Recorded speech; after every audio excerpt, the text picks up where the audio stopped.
ये उत्सव मयूर विहार फेज 3 के लोगों के लिए एक वरदान है, क्योंकि इस तरह के उत्सव आमतौर पर इस क्षेत्र में प्रायः नहीं होते रहे हैं। लेकिन ये प्रकृति से जुड़ाव का जो उत्सव है, लोगों के लिए बहुत ही अनुपम और अनूठा उपहार है, क्योंकि इस समय वसंत ऋतु है और वसंत ऋतु को ऋतुओं का राजा कहा जाता है।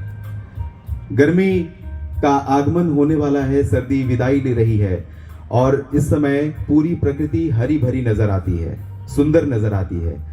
वसंत ऋतु पर बहुत सारे कवियों ने वसंत ऋतु की सुंदरता पर, पुष्पों की सुंदरता पर बहुत तरह की कविताएं लिखी हैं। और आपको बता दें, जिस नाम से इस उत्सव का नामकरण हुआ है, पलाश उत्सव, ये एक वृक्ष का पुष्प है, पलाश वृक्ष है। और पलाश जो पुष्प है वो उत्तर प्रदेश और झारखंड 2 राज्यों का राजकीय पुष्प भी है। बहुत ही सुंदर दृश्य होता है जब पलाश वृक्ष में खिलता है, और इसे जंगल की आग कहा जाता है, क्योंकि इसमें इसकी जो लालिमा है वो बहुत ही आकर्षित करती है, बहुत ही अट्रैक्ट करती है लोगों को। एक कविता है केदारनाथ जी की, मैं ये कविता आप सभी को सुनाना चाहता हूँ। डीडीए की तरफ से जो ये मयूर विहार फेज 3 के लोगों को पलाश उत्सव के नाम से ये जो तोहफा मिला है, ये जो उपहार मिला है, इसके उपलक्ष्य में। वसंत आया, पलाश के बूढ़े वृक्षों ने टेसू की लाल मोर सिर पर धर ली। लाल मोर आप समझते होंगे, जो दूल्हे के सिर पर लगाया जाता है। तो टेसू के पुष्पों को वृक्ष के ऊपर जब वो खिलते हैं तो उसको किस तरह से कवि ने उसको प्रतीक बनाया है मोर से।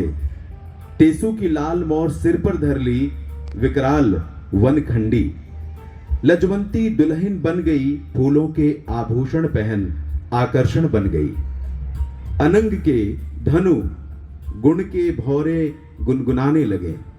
तितलियां और भौरे आप सभी जानते हैं पुष्पों के आसपास बहुत ज्यादा दिखाई देते हैं, और तितलियों की सुंदरता, तितलियों का जो रंग है वो एक तरह से कह सकते हैं कि हमारे जीवन में जो खुशियों के रंग होते हैं उनको प्रतिबिंबित करता है, इसीलिए सभी को आकर्षित भी करता है, और इसी वजह से लोगों को रंग बिरंगे पुष्प भी बहुत पसंद आते हैं। समीर की तितलियों के पंख गुदगुदाने लगे, आम के अंग बौरों की सुगंध से महक उठे। मंगल गान के सब गायक पखेरु चहक उठे। पखेरु यानी पंछियों को कहा जाता है, और आम के बौर यानी आम के पुष्प भी आने लगे हैं। गर्मी का आगमन होने वाला है, सर्दी विदा हो रही है, और ये जो बदलाव है प्रकृति का, जो नया स्वरूप ले रही है प्रकृति, उस दौर में, उस समय जब हमें ये पलाश उत्सव के रूप में पुष्पों की सुंदर प्रदर्शनी देखने को मिल रही है, तो मन विभोर है, मन प्रफुल्लित है। और आशा करता हूं मैं, एक मयूर विहार फेज 3 का निवासी होने के नाते, ये दिल्ली विकास प्राधिकरण इस पार्क को इसी तरह से सुंदर बनाए रखे, और जिसमें प्रायः हमने देखा है कि पूरा प्रयास विकास प्राधिकरण की तरफ से किया जाता है।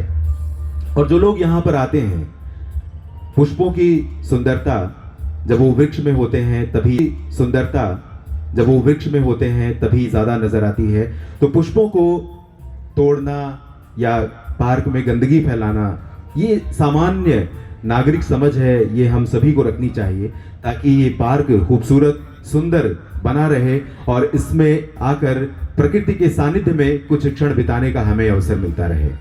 तो पलाश उत्सव के इस आयोजन के लिए डीडीओ को एक बार फिर से आभार, और यहाँ पर आने वाले आगंतुकों को बहुत बहुत शुभकामनाएं और धन्यवाद यहाँ आगमन के लिए।